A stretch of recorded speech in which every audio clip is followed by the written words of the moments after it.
Hello, Ms. Darling. How are you?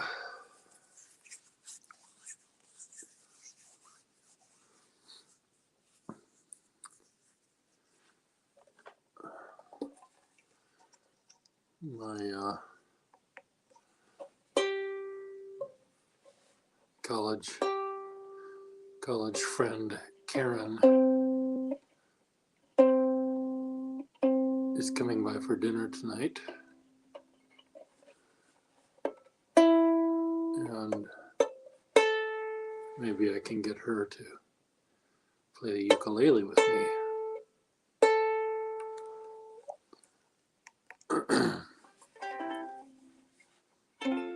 She's the one that made me change the words to the Waikiki song to the one I did that I made all dirty. So that was good. Good things came of that.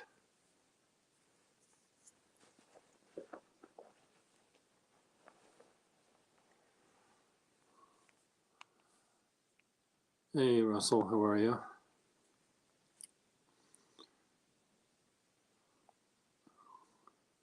Look, Russell, teeth. Memory Hold Vintage has teeth for sale. Well, they've already been sold.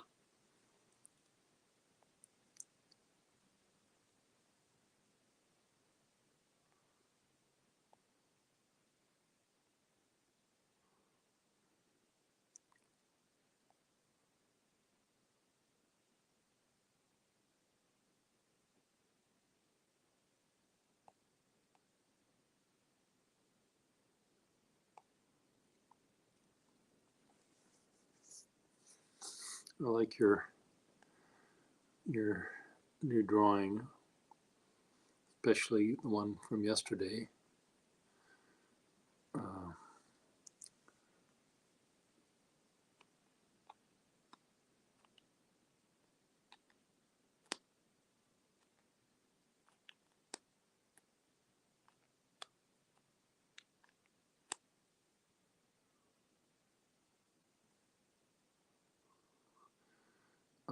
Just trying to find it here. Russell. I can invite people to join me if they want. Copy. Edit. Paste. It is true. They sell fast. He has quite a following.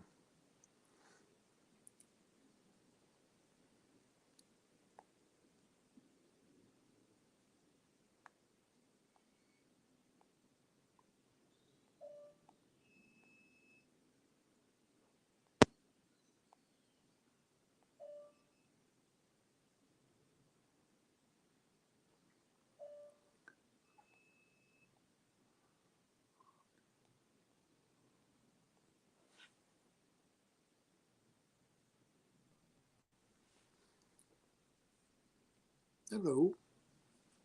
Hello. What's going on? Well, I got up from kind of a nap just now. I'm having a friend from college visit tonight for dinner, and my little brother and his wife are coming over for dinner as well. So they'll be everyone will be here by 6. Though my little brother and his wife will come by earlier, and so that'll be fun. And maybe Karen and I will.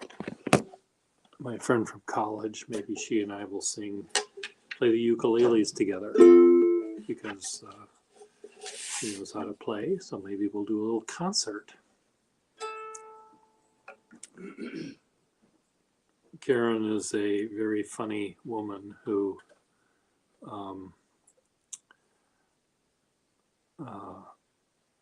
I think you will enjoy, and I think she would enjoy being on here.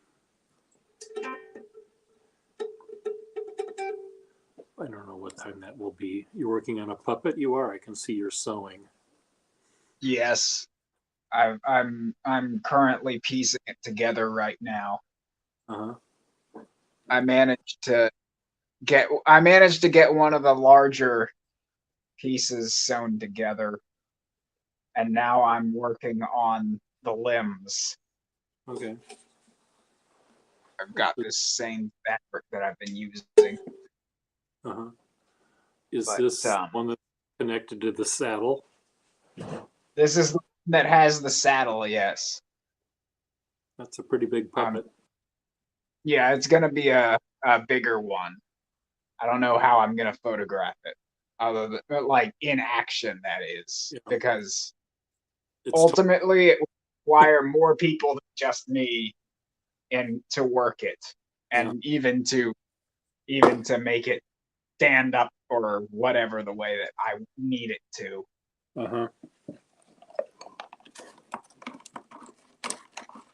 What I'm saying is, if you need plane tickets to do a puppet show, Yes. It well, my saddle puppet. it is pretty big. Your saddle puppet. You want to take that? Audrey's grandfather's nickname was Puppet. Oh wow. Puppet. They call it puppet because he was easily manipulated. I don't know why. I don't know either why. Because you could pull his strings. I'm not a puppet. I'm not a puppet. You're a puppet. Oh God. So I have been enjoying drawing that and redrawing that Sargent painting I like so much. Yeah, I noticed that you had gotten involved with that, as you tend to do with certain things. Yeah, yeah. If you do it once, you can do it 3 times. That's always been the philosophy of, well, that's been the philosophy of the Bible and porn stars alike. Yes, okay. Multiple orgasms, multiple smiting, and multiple uh, uh, attempts at discussion of Charles V. Just like the porn stars, God has many names. Yes. Um, We're going to hell for this. Yeah. Well, I mean, at least I don't know whether God is quite so vengeful as an accomplice. yeah, yeah. It's hard to know. Like God, porn stars. Um, the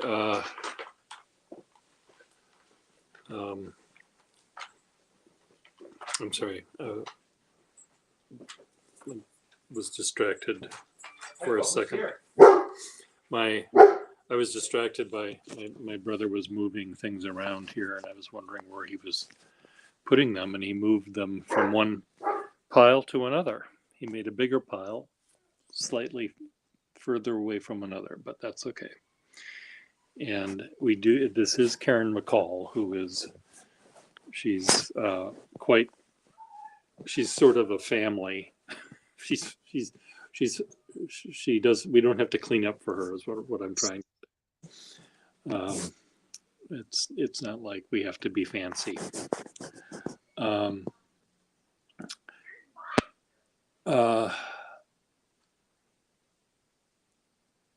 It was funny though. A lot of people were giving me more credit than I deserved for that because I think they assumed the last picture in my series, which is the original Sargent drawing, was my last step and my attempt at drawing it. Gee, that last one, it really pops. Yeah, I know. That's because it's the real one. But See, I wouldn't have put it past you. to, I did not. I figured it was. After a minute, I figured it was probably the original, but yeah. I was willing. I at first I thought, oh, I guess Pierre really took the time to develop that one. Yeah. Well, I thought for a second you might have felt that, uh, not looking at it I mean, the carefully. I Something, but way huh? it was great either way. Yeah, yeah. I, it's been something I've wanted to do for a long time, and because of the recent paintings I've done or watercolors I've done using just those two colors, I thought, well, I know a painting that has almost just these two colors on it. So I'm just going to do that. And, but that painting, of course, has more than two colors. There's blue and there's orange and there's pink. And, but it is funny though, that painting has so many different renditions online of how it's been reproduced and photographed that it is a little hard to know what is the real one. Unless you actually see it. I saw it originally when I was I think I was in high school. There was a show called Great American Drawings. Mhm. Great American Drawings. And Oh, you want to put it down? Oh, I'm sorry. I thought you were just getting out of the way. Well, let me move this, Audrey. Let me move this black chair, and you can sit right here. Yeah. I'm sorry. The I thought you were just doing that to. there was a show called Great American Drawings at the Minneapolis Institute of Arts when I was in college, and the that picture that drawing was framed and part of the show. I think that drawing is in New York, though, originally, or now. And it's probably archived away. It might be. I mean, I know that we were very lucky to see so many of the Sargent ones at the Gardner Museum, but that's partly because they can't be moved. Wasn't The ones that are on the walls cannot be moved. They have to. Oh yeah, exactly. it's the gardener.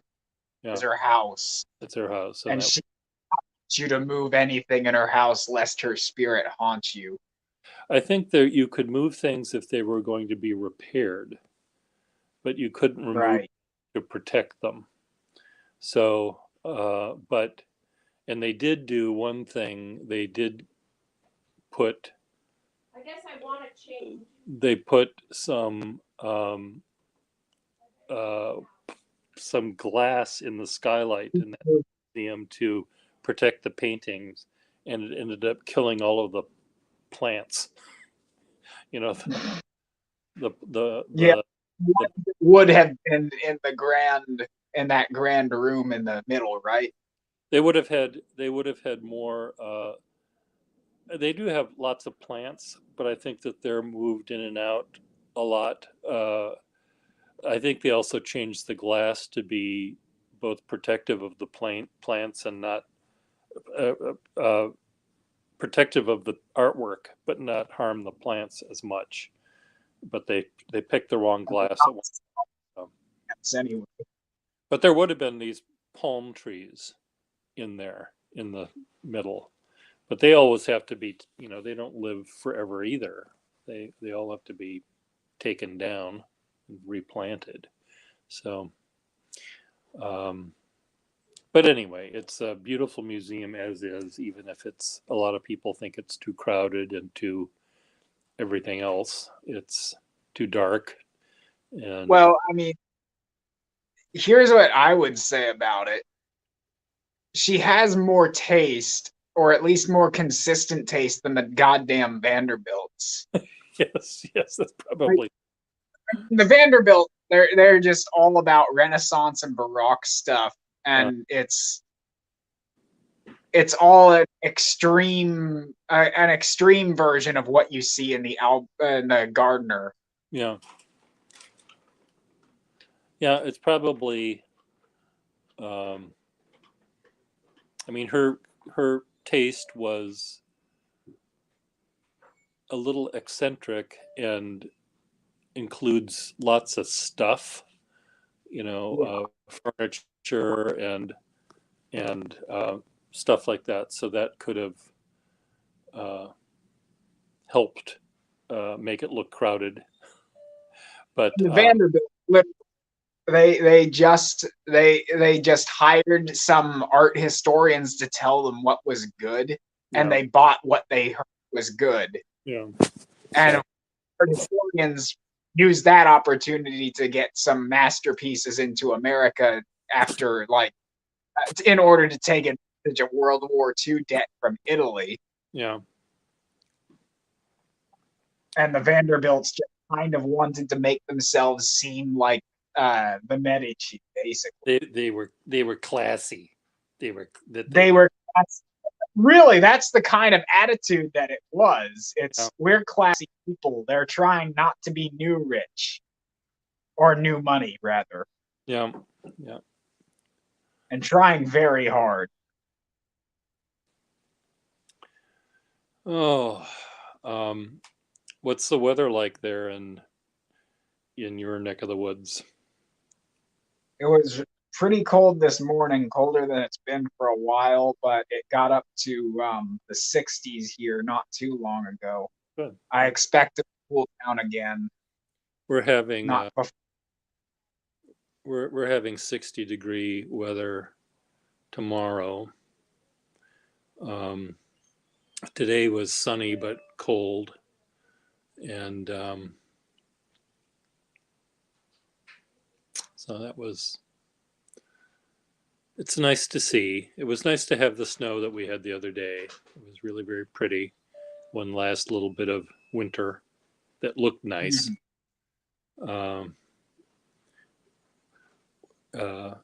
Winter that's just cold without the snow doesn't count as winter to me. That's just miserable cold weather.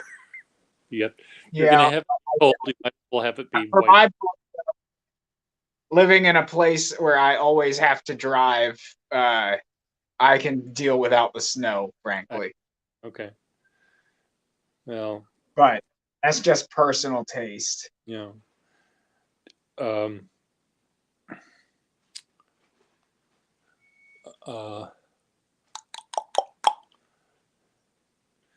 Well, I made plans to go back to Boston in 10 days, which is still a long time, and I'm planning to continue to help Todd and Troy find things that we want to bring to sell, or at least get them in boxes ready to be brought to this auction place. We're bringing some by tomorrow, but he still hasn't put anything up for auction. We should probably wait to see how they go first. And then we did go to where they were drying everything out from the flood downstairs, and we went through those and decided what we wanted to do with them, whether whether we wanted to throw them out, get the insurance money for them and throw them out, or get the insurance to pay to have them refinished and then throw them out. Get the money for it first for the refinishment without having to refinish them. No, that's not what we're doing, but we may choose. I feel like that would count as fraud. It doesn't. I mean, you do have the choice of you don't have to, like we had on a similar, okay, I'm just getting myself confused. It's not like this money is specifically so you can refinish it. The money is basically, this money is either refinish or replace. Yes. And Okay. and yes, but it's like, you know, the basement of this house had carpeting, and the carpeting had to be removed because it was damaged, and to recarpet the basement would cost, let's say, $5,000. But we may just decide to keep the $5,000 and not replace it. So so we're not restoring the house completely, but if they're only going to give us $1,000 for the carpeting, we might just have them, okay, then replace it, and we'll get a $5,000 carpet again. So, you know, those are the choices that one has when one insures things. You can replace it or get money for it, and To look at whether they'll give you more for, or whether you get more value out of replacing this object, or just letting it go and taking the money. yeah. So, I mean, it does sound a little fraudulent, but Well, it sounds this way. It sounds more like a game show. yeah. What's behind number 2? Yes. No, Well, we'll take the sure thing. they'll let us know first how much they're willing to give you for the repair element. You know, but there was a chair that was quite lovely. It needs to be cleaned because it had some fabric on it, so it has to be sort of defumigated to get the mold out of it.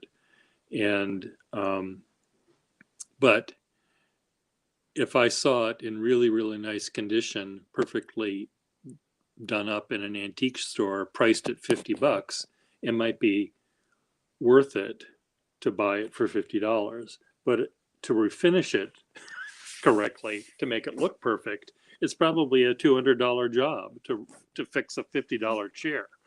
And so that's the thing, because these are antiques, I guess, you know, and you don't know how much value it accumulated. well, we don't know how much. Yeah, I don't know any of this, but so it's a decision that we did go through the stuff, and we said, you know, we want this. We don't want this, but the fact that we don't want it back doesn't mean it was worth something. So we still have to figure out what the value is. The things that were total losses, there was actual beds and mattresses down there that the insurance company will not allow you to keep because of the mold. You could never get it out of a mattress, I guess. So those are total losses. As was the carpeting. You know, you can't clean the carpeting. So, but anyway, it's a little game that we do have to play, and it involves a lot of My phone. work.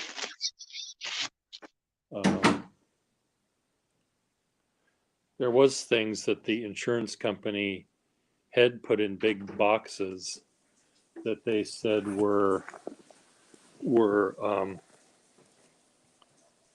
total losses, and I took some things out of there. There were things that I felt could be saved, and some books that had really nice color lithographic plates in them. And even though they were sopping wet, I thought that I tore them out of the books, threw the books away, but kept the plates. And so there was also a sort of man bag that I found that I used for my iPads when I would carry my iPad around when I was out here. And it was completely sopping wet, but it's made of plastic. It's just it's a, you know, polyester product. It also needs to be dried, I think, I hope. But anyway, so much for all of that.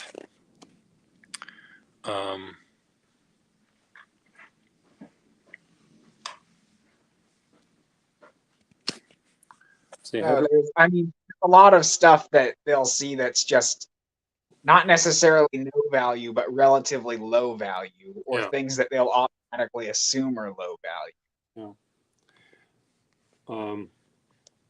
Anyway, it's just I'm hoping that the things that I hope that they just give us what they give us. They Why do I do give this? us a fair amount of money, I guess, is what I want. Just I want them to be fair. I'm not trying to screw the insurance company or anything like that, but the idea of you know, there was a Victrola that I had that was damaged. And I really like that Victrola. I don't know how much they're going to say it was worth, but, you know, I can find an example online and say, well, this is what they cost if I wanted to buy a second one, you know. So anyway, it's going to be a lot of stuff that we have to do with respect to that, I think.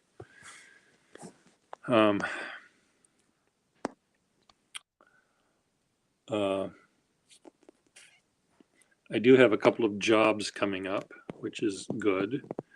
I think people are deciding that they can get married again. Fuck COVID. They're getting to the point where they're just gonna they'll follow the rules and stuff, but they've just downscaled their There. so but I do have jobs that I'm doing, which is good, being paid for, so that's looking up. But anyway,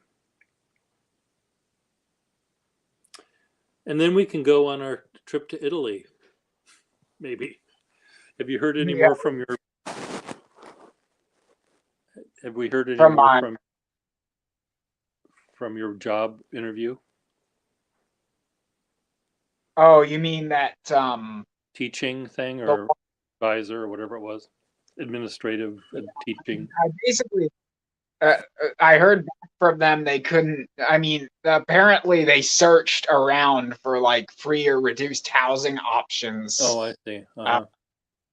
And they couldn't find any. And I basically just sort of had to tell them, you know, at this point, I can't find anything and I don't know what options I would have. So I basically just told them, I wish I could take this job, but I'd go into debt if I took this job. Yeah. So ultimately, I'd go ahead and look for another person. Yeah. I would think that you could. This was at a school, right? I would think that a lot of schools would. This was a nonprofit. A nonprofit school. Okay. So. Well, not a school. It's just a nonprofit association. They're sort of like a. Okay. I would think though with tuition dropping as it is because of this and people not needing to be on campus, I would think you might be able to find they might be able to find a couple of dorm rooms you could have for free because they're school. This isn't a school. Yeah, I know. I know now that it's not a school, but. Okay. Oh, that's what you were about to say. I'm sorry, I got mistaken. Yeah. So I thought that, but anyway, again, I think your job right now, even though it isn't very inspiring, I think it's giving you enough free time. You seem to have a lot more free time here than you did when you were teaching your elementary classes. Yeah, it's nice to at least have a little bit of time Yeah, for my own. art. Yeah, I can't just I always end up feeling though as if I'm just sort of stuck at this job rather than don't moving feel that. anywhere. Don't feel that way.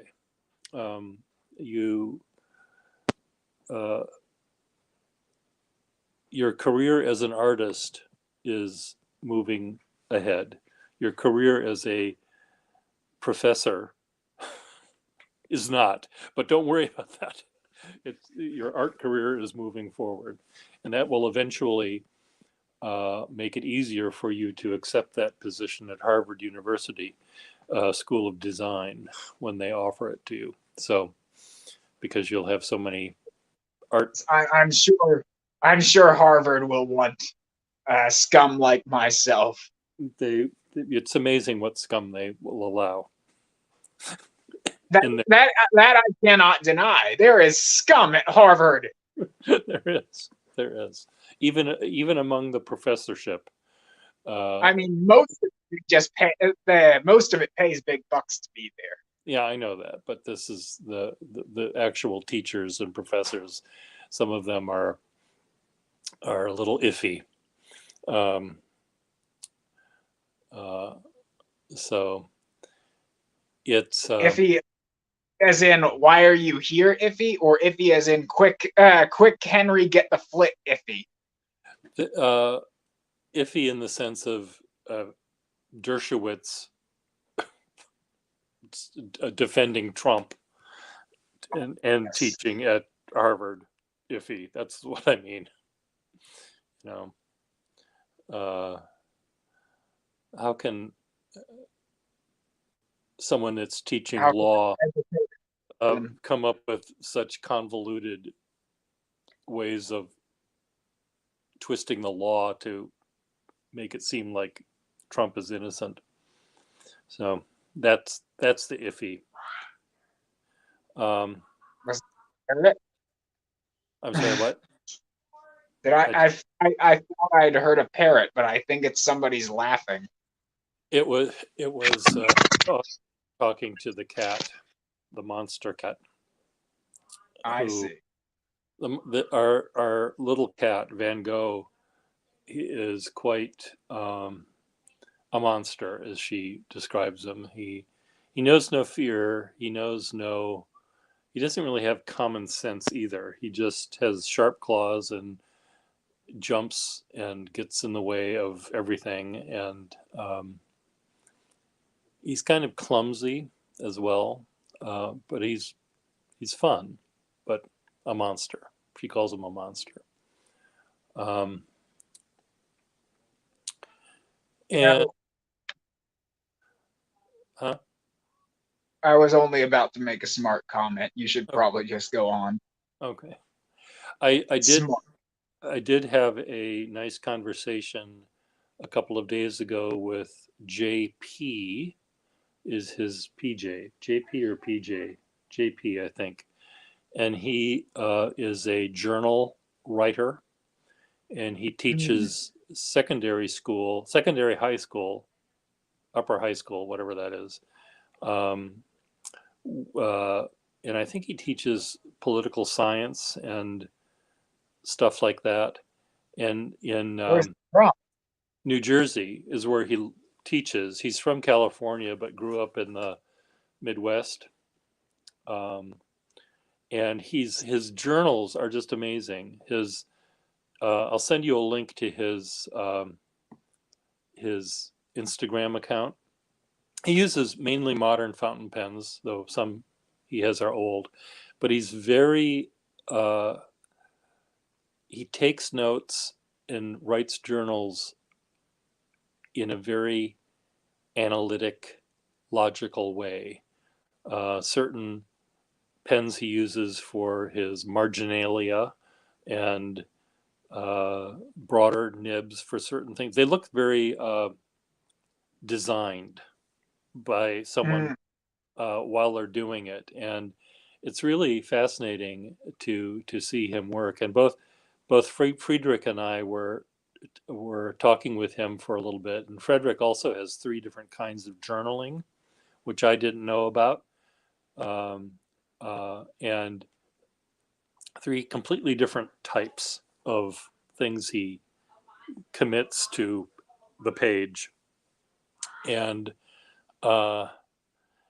this guide sort of does as well. And it was just interesting hearing how each of them define the act of writing, I guess, and thinking with a fountain pen. Anyway, there was something about that made me think of Tristram Shandy. So I insisted this guy read Tristram Shandy because it seemed it's a book that's so much about writing, the act of writing, that I think is really fun. And then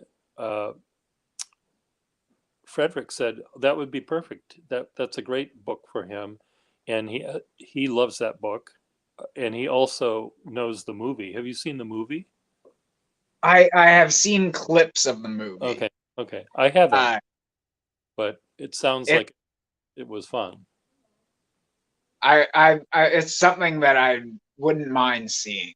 Yeah, it sounds like, though, the actor that plays Tristram Shandy, with his puffy sleeves and his, Baroque outfit, or whatever time era that was in terms of fashion.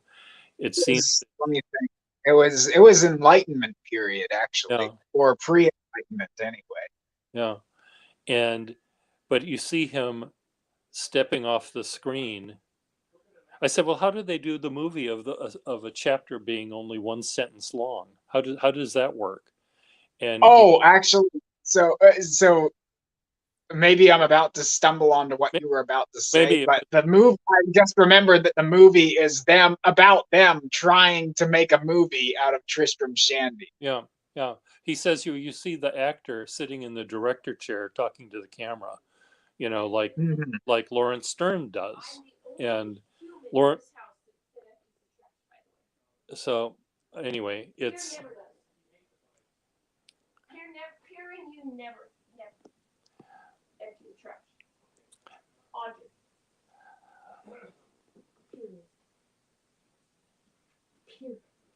Hello, I'm broadcasting, by the way. So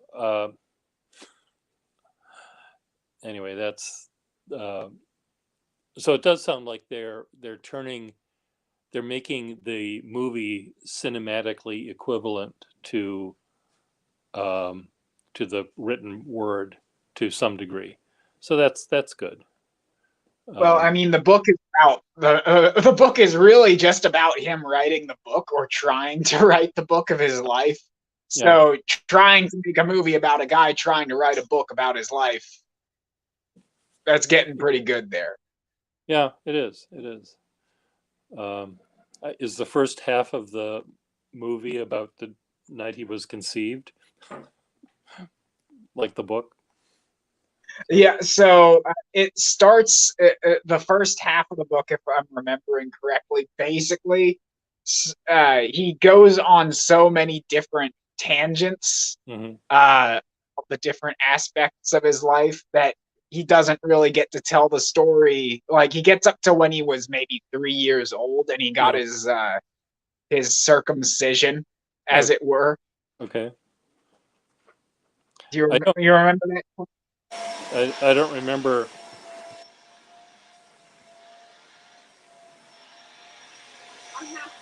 Yeah, I know. I don't remember. I don't remember that. Yeah, well, it's the part. It's one of the few parts that I do remember rather clearly. Okay. Hello. Where why did he need to be circumcised at 3 years old? He didn't. Oh. He didn't, and it was never intended. So, his father, after wanting to name him Trismegistus, but not being able to because they didn't hear his name right. I see. He So at 3 years old, he had this nursemaid who did not want to take him out to pee in the cold because he needed to go pee and it was really cold. So she said, "Damn it, just go out the window," basically. So he lifts up his shirt. Yeah, he lifts up his nightshirt and he starts peeing out the window. Window wasn't fastened right. Ouch. Well, so she goes to tell his dad the news, and I do remember the phrase like, "Well, the Hebrews did it, and it was good enough and Jesus did it, so I guess it's not so bad. I can deal with this." So his foreskin was caught in the window. His foreskin was, yes, caught in the window. I see. So he's lucky, I guess, that it wasn't more of him outside the window than just the foreskin. So no, I mean, at that point in your life, you don't have very much to give. No, but there's not that much, even with the foreskin added, to give. So the fact that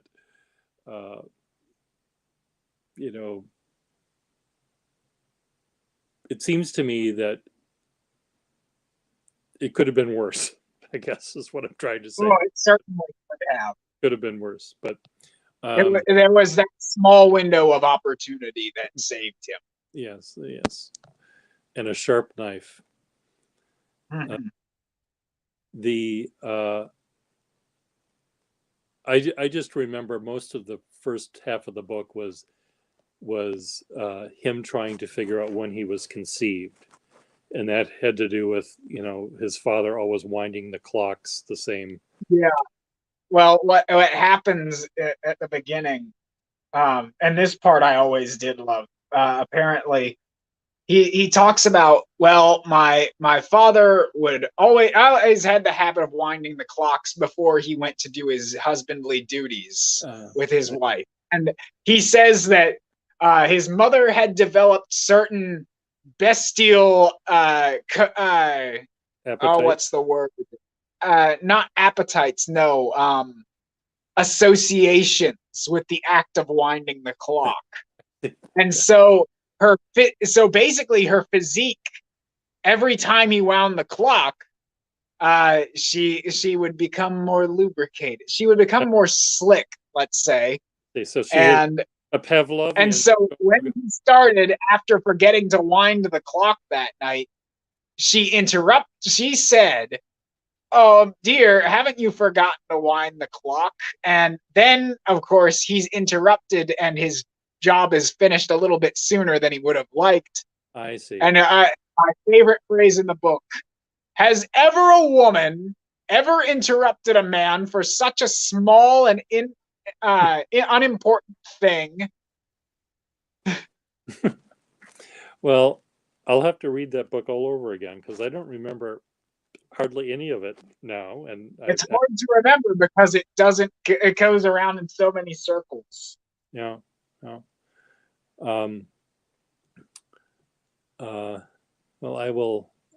I do have the book in Boston. I probably have a copy of it. Well, it's in the storage place where it's drying out right now. But what a fun book. I'm sure this guy JP is going to enjoy it. There's some other people that I thought would really like it too, but they can't get into it. Like Pauline Lim in Boston, who I thought would have just loved it, but she hated it. She didn't get into the swing of it, I guess. So well, it's a lot like reading a light version of James Joyce, basically. Yeah. It's like it's sort of like the literary comparison I would make, or rather the musical comparison I would make to this literature, is that it's sort of like if Gilbert and Sullivan decided to do Tristram and Isolde. Yes, right? Tristan and Isolde. Yes. Tristram and Isolde. Yes. Yeah. Tristan and Isolde. Yeah, I'm trying to think of how the Liebestod would work with a patter song. You know, it would go much faster. And It would go much faster, and it would probably be just as overwrought. Yeah, yeah.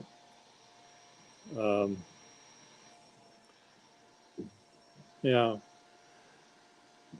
Yeah, they are. It is very playful and goofy and sort of shallow in this in a way, that book. Um, Now, who else was writing things at that era?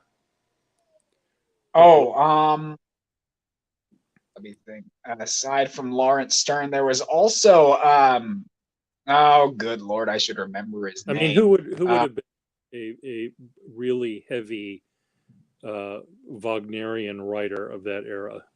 You know. Oh, well, I don't know any heavy writers of that era. I suppose. Well, it was really right before Byron and the Romantics. But the only one I can think of is A Modest Proposal. Who did that one? I don't know. Gilbert's Travels. Swift. Swift, yeah, Swift was working at that exact same time. Yeah. You would have had Thomas Paine, I think, working around that era, and of course, you would have had the philosophers like. What about Voltaire? Was he in that era? Voltaire was exactly right there. He's a fun one too. Yeah. Looking back on his conclusions, sometimes you get to you're sort of like, oh yeah, I guess that's okay. Mm-hmm. Did you ever? I'm thinking of the videos that I've been watching, falling asleep at night too, and some of them are Will and Ariel Durant's The Story of Civilization was the books they put out. They popularized history, and historians really don't like them because they're They're shallow. They're and a little prescriptive. shallow, but sort of fun. I mean, an hour-long audio book about Voltaire or Kant or Leonardo da Vinci or someone like that is kind of fun. I enjoyed them, even though half of what I listened to might not be entirely true. But I was surprised. It's like reading Vasari, right? Yeah. Yeah. So I mean, most of it is just hearsay and tall tales, but that's what they said about these guys. That was a lot of secondary information, but they were really rather fun in how they put it, and so I really liked listening to them. I sent you a link to that white bearded fellow talking about cuneiform. Did you ever watch him? I've watched that one before, I think. Oh, I don't. Okay. I don't remember whether I have or not, but I know I've seen him about because I took a slight interest in cuneiform. Anyway, he's really a fun teacher. He or a lecturer. He sort of lectures as if you're third graders, and he sort of scolds you. If anyone says this, you have to say this. Harumph. And just having it come out of this white-haired old geezer with the beard going down to his belly is very funny. His name is Irving Finkel, for any of the people that are watching in the audience, and he's a lecturer or a curator of cuneiform stuff at the British Museum, and he does these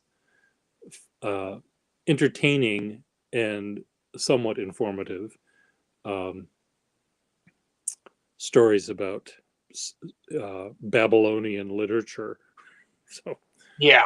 You know what I would be tempted to say is that, I mean, it's sort of like there's a figure, well, figures like Ken Burns or yeah, Kenneth Clark, who did Civilization. yeah, Kenneth Clark, yeah.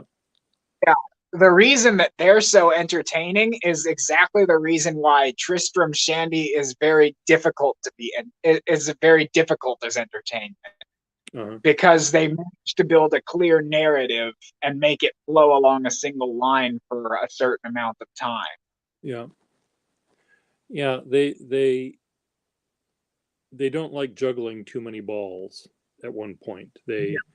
And I think that's the thing about Will and Ariel Durant. They'll teach about a certain amount of Roman history through talking just about Julius Caesar, and that's not how to. That is a way to That's teach. not how you're supposed. That's not really a good way to get to the deep and complicated No. aspects of it. And that's that. My American history teacher in college said, history doesn't work in 4-year cycles, where you teach about what the president did.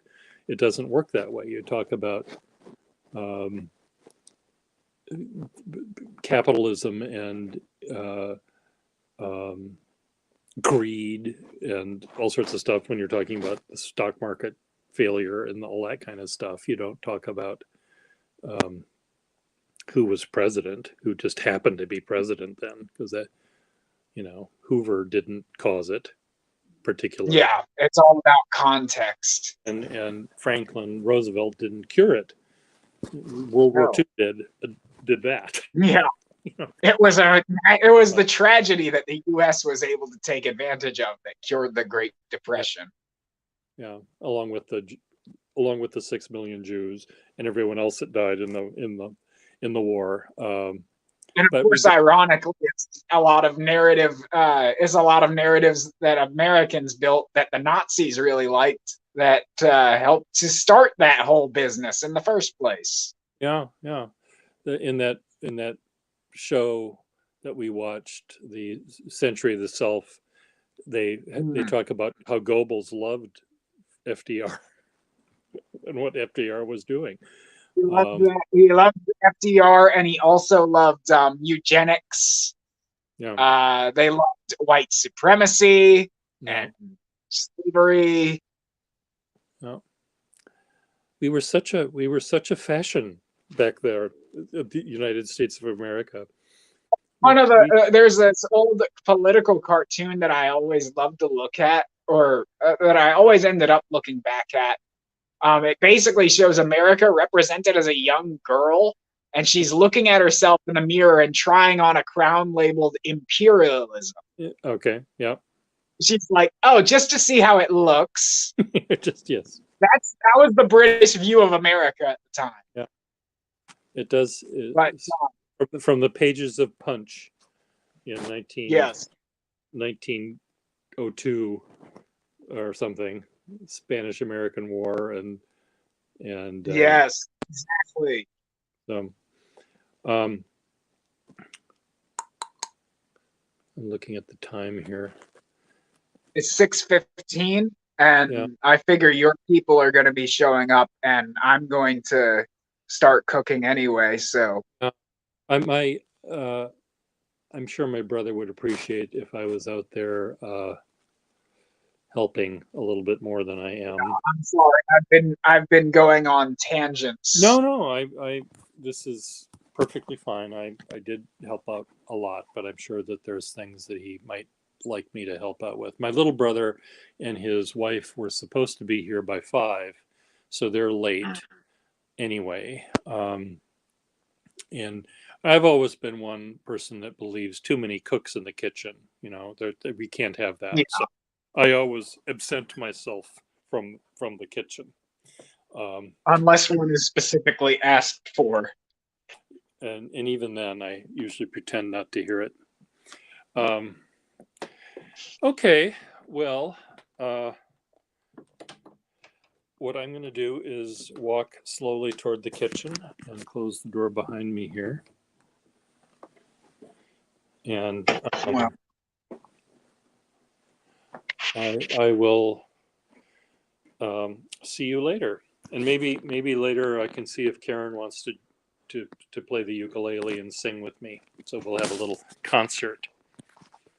So Sounds like a plan. take a look if you'd like. Okay, be good. See ya. Ciao. Bye, everyone else. Bye-bye.